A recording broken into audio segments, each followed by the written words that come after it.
What's up, YouTube? So we have a scenario here. The caliper, rear brake caliper. This is dual piston, busted. Like as you can see, busted, and the brake pads toasted. Obviously, the caliper sees, and to avoid the benefit of the doubt, we're gonna change also the brake chamber. The brake chambers look like busted as well, as we can see here. So here's the thing: when you're removing the connector of the connection, airline connection of the brake chamber, you need a vice grip here, and then a 24 mil spanner, just to counter. The vice grip is just to counter the turn, as you can see here. So when you're turning, like losing the union nut, it will prevent from turning. Okay, very difficult with one hand here. So I'm just gonna demonstrate on how to do these things, like as you can see here. So turning, very difficult. So as long as you have the idea here, see that? So this is 23 mil, and to counter the turn, use the vice grip on the other side, and then just keep on turning like that. See, until it goes out. See that the union nut is being already removed, and when you're removing, see to it that the o-ring is still there, and also removing the other side. And the most important thing, so to avoid the mismatch on these airlines, you're gonna have to write down here outer. So under any circumstances, they cannot be like interchange or mix up. So you put here outer, so you will know which is which to put it back on. So that's the outer there. So be careful when you are removing these airlines here. As you can hear it, there is a little bit pressure, air pressure on the inside. So let it go like that until there's no more air coming out. You can actually drain the reservoir tank, air tank in there, but at this point there's no need, because we can release the air from here. And then while waiting for the air to come out completely, we are here retracting the rear piston, this is dual caliper, guys. Dual piston, kind of retracting it so we can remove the brake pads. Now done, we can actually remove the toasted brake pad here. See, the brake pads toasted. Okay, the brake disc still good. It's red, but still good. There is no warping in this, no warping as I can see. Brake disc is still good, no warping.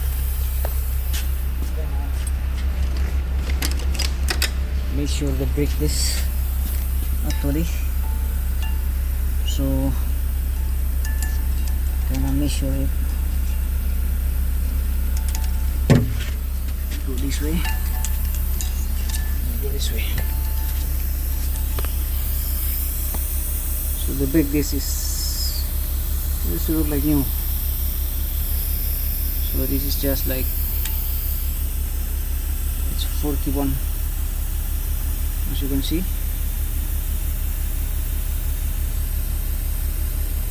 That's 41 mil. Good.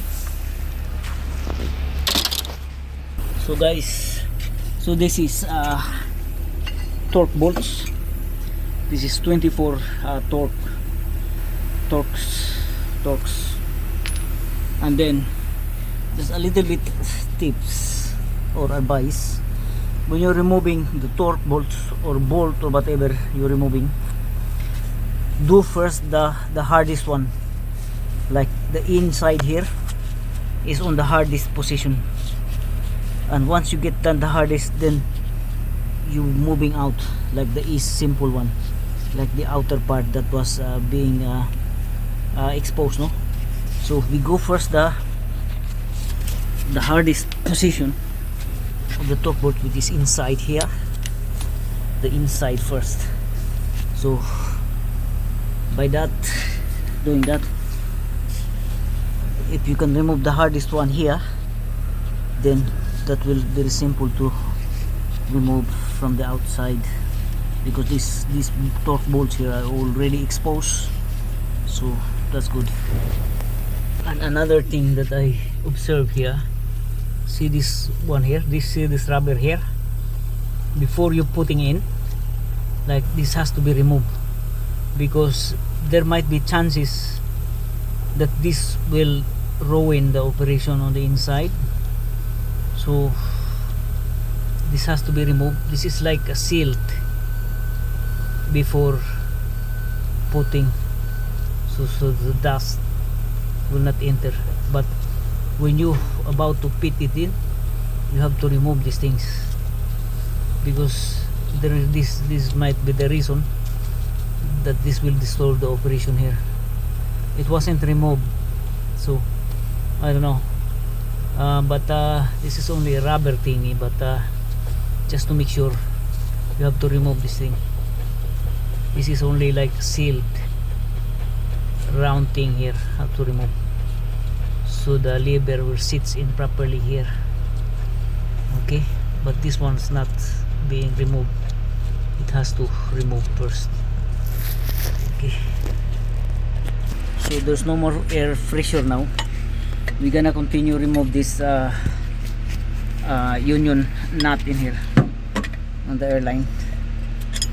We're gonna remove this one. No more air pressure on this one. Okay,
taking bolts.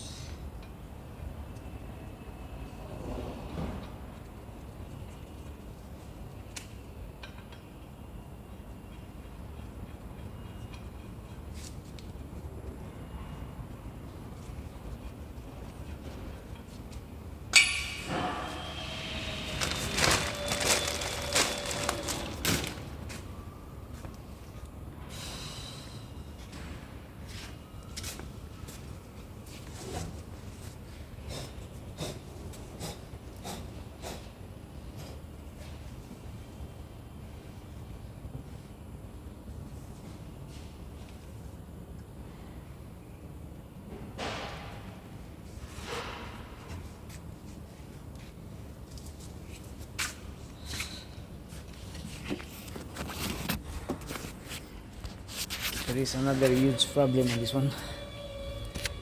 See this one, the ABS gun toasted, and the ABS on this thing is located on the very inside. It's buried on the very inside, as you can see, and that is very nightmare to remove and to change those. That is nightmare, freaking nightmare. So I don't know, I might remove the hub or the rotor disc to replace the ABS sensor, because this ABS sensor here is very bad, as you can see. It's burning down on the inside. So freaking have to remove the hub or the rotor disc.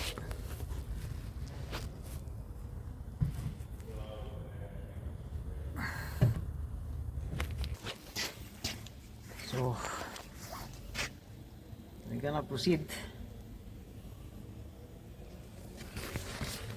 removing the rotor when we get the time, when we get the chance, because to install that freaking ABS,